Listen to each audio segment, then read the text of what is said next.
भारतातला mutual fund व्यवसाय अतिशय झपाट्याने वाढला आहे। मागच्या 10 वर्षात म्युच्युअल फंड इंडस्ट्रीच्या AUM मध्ये तब्बल 43 लाख कोटींची वाढ झाली आहे।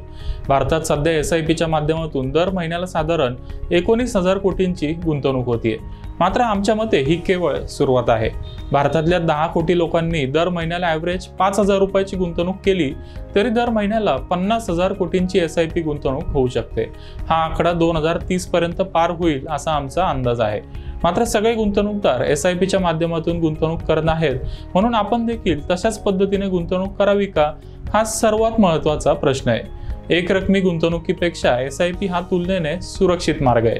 त्यामुळे अनेक ॲडवायझर्स SIPच्या माध्यमातून गुंतवणूक करण्याचा सल्ला देतात। SIP हा विन विन फॉर्म्युला आहे, कारण मार्केट खाली गेलं तर जास्त युनिट्स खरेदी करण्याची संधी मिळते आणि मार्केट वर गेलं तर जुन्या गुंतवणुकीवर फायदा होतो। पण SIPला लमसम गुंतवणुकीची जोड दिली तर जास्त फायदा होऊ शकतो। असं केल्याने खरंच जास्त फायदा होतो का? तसेच लमसम गुंतवणूक कधी करावी आणि या गुंतवणुकीवर एकत्रित किती रिटर्न मिळेल ते आता जाणून घेऊया।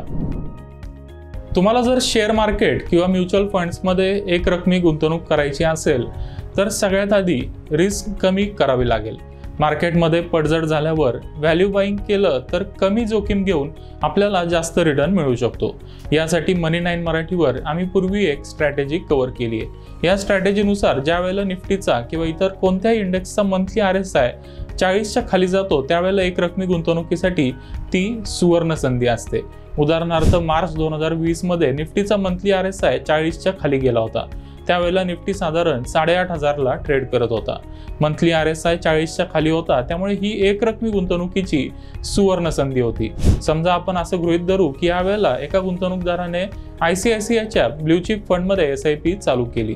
2020 ते 2024 म्हणजे या 4 वर्षात त्याला SIP वर साधारण 26% CAGR रिटर्न मिळाला। समजा दुसऱ्या गुंतवणूकदाराने त्याच वेळेला एक रकमी गुंतवणूक केली असती तर त्याला गुंतवणुकीवर वार्षिक 34% CAGR रिटर्न मिळाला असता। म्हणजे ज्याने म्युच्युअल फंडमध्ये त्यावेळेला एक रकमी गुंतवणूक केली त्याला SIP पेक्षा खूप चांगला रिटर्न मिळाला।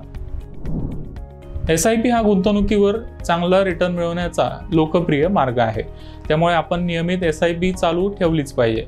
मात्र जेव्हा जेव्हा संधी मिळेल त्यावेळेला आपण SIPला लमसम गुंतवणुकीची जोड दिली तर आपला रिटर्न बऱ्यापैकी वाढू शकतो।